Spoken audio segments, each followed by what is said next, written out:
penghinaan yang sudah Mulyadi sampaikan, dan saya harap sebagai anggota Dewan Perwakilan Rakyat Republik Indonesia untuk meredam sikap masyarakat lebih jauh yang menyikapi secara keras ucapan saudara Edi Mulyadi ini, berharap aparat kepolisian segera memproses laporan masyarakat yang sudah melaporkan saudara Edi Mulyadi ini. Kita berharap jangan sampai nanti masyarakat Kalimantan menggunakan caranya sendiri karena dianggap polisi tidak atau aparat penegak hukum tidak melaksanakan tugasnya sebagaimana mestinya yang diharapkan oleh masyarakat. Demikian, terima kasih. Warahmatullahi wabarakatuh. Shalom, selamat siang, salam sejahtera untuk kita semua. Adil Kak Talino, Baju Ramin Kak Saruga, Basengat Kak Jubata. Bapak Ibu Saudara sekalian, saya hadir di sini karena mendampingi Bapak Lazarus selaku anggota Majelis Kehormatan, dan beliau adalah tokoh nasional juga saat ini sebagai Ketua Komisi 5 di DPR RI terkait persoalan pernyataan yang disampaikan oleh Edi Mulyadi di dalam YouTube yang beredar viral di seluruh Indonesia, yang diperkirakan dibuat sekitar tanggal 18 atau 19 Januari yang lalu ketika Presiden atau pemerintah mengumumkan ibu kota negara Republik Indonesia yang akan nanti pindah di Penajam Pasir Utara itu bernama Nusantara. Bapak Ibu Saudara sekalian,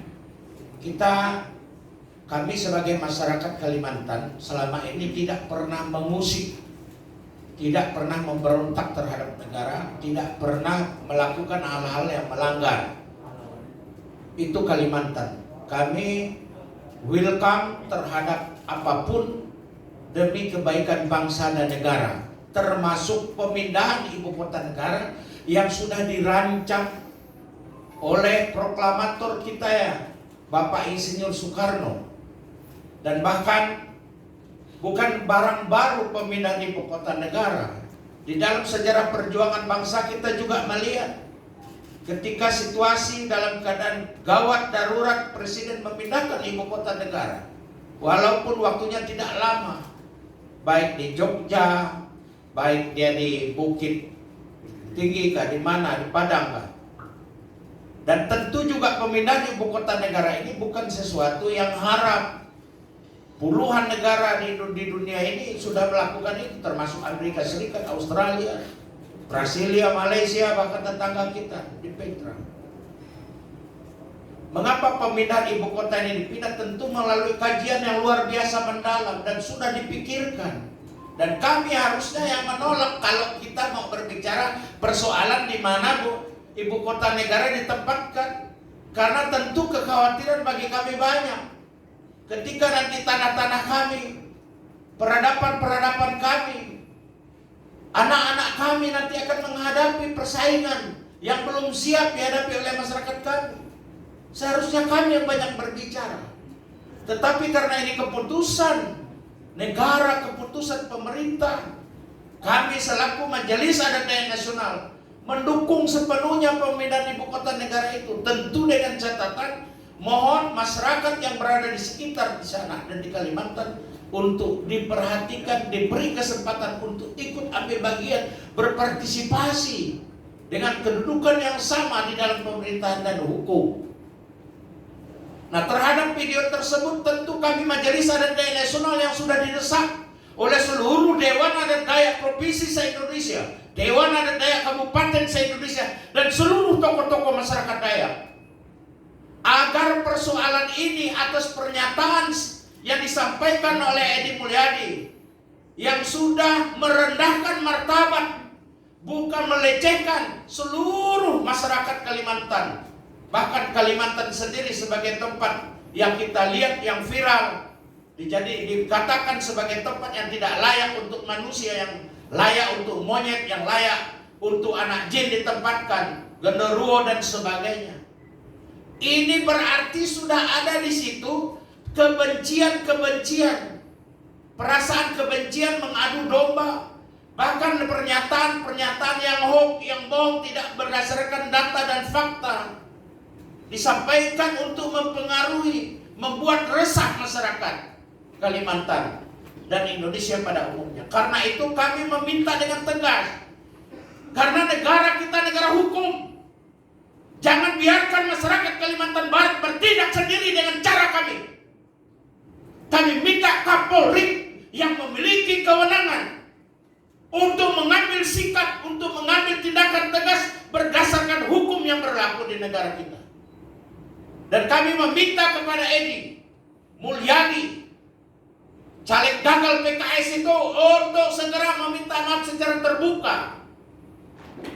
Sekaligus kita akan melaporkan ini dan memproses, minta kepada penegak hukum kepolisian untuk memproses secara hukum. Dan kami akan menjatuhkan denda atau sanksi adat berdasarkan kearifan kami masyarakat yang ada di Kalimantan. Kemudian kita juga mau ini menjadi efek pelajaran. Jangan tidak ada tindakan, tidak ada istilah hanya dengan di atas materai 10.000 atau permohonan maaf kita maafkan sebagai manusia yang lemah, tetapi perbuatan yang tidak menghilangkan persoalan hukum tetap harus diproses, harus ditindak sesuai hukum yang berlaku. Kemudian kita tidak mau lagi anak bangsa ini dipecah belah dengan cara-cara seperti ini.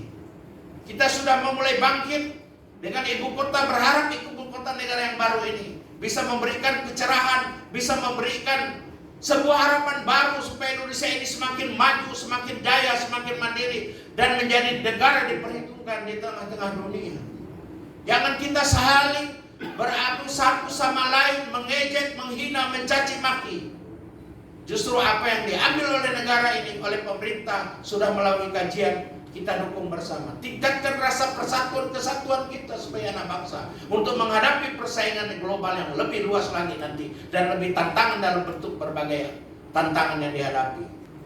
Karena itu kami dari Majelis Adat Nasional pada hari ini akan melaksanakan rapat, mengumpulkan seluruh pernyataan-pernyataan informasi yang disampaikan oleh semua pengurus lembaga adat, baik Dewan Adat Dayak, Baradamang, Temenggung, tokoh-tokoh masyarakat, ormas, LSM, paguyuban, bahkan berbagai suku yang ada di sana.